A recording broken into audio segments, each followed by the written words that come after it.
saglit lang. Sir, i-verify lang naman kayo eh. Sir. Sir, license po, license. Driver's license po. Ay, naku po. Talaga naman.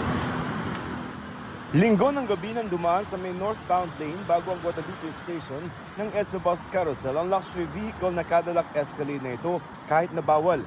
Kanina, humarap at nagpaliwanag sa Land Transportation Office ang sinitang driver na tinakasan ng enforcer. Akala ko sir, pwede ako makapasok sir kasi nagmamadali po ako sir. Sumasakit kasi yung tiyan ko sir medyo not feeling well ako noon sir Kaya gusto kong sir, sumubok na dumaan doon sir.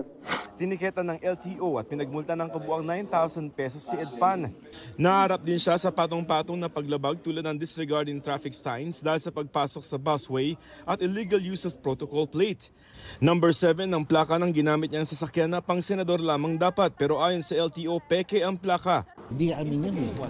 Peke in the sense that it is not legitimate, no? In the sense LTO issued. Hindi kayo may gawa. Hindi kami may gawa. No?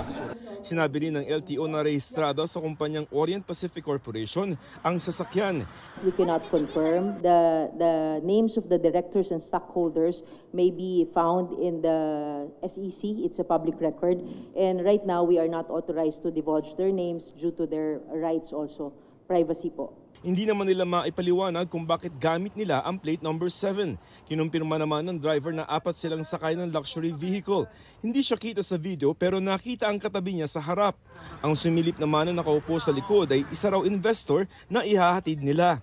The company sincerely apologizes for what happened. Hindi po namin ginusto yun. Rest assured, we will cooperate with the investigation.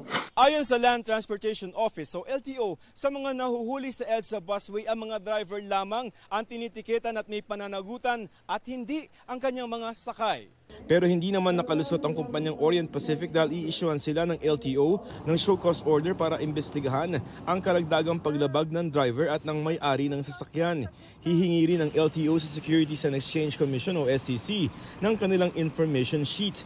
Sa kopya na nakuha ng GMA Integrated News Research, makikita na presidente ng Orient Pacific Corporation si Kenneth T. Gatchalian, tatakbong congressman at kapatid ni Senador Win Gatchalian.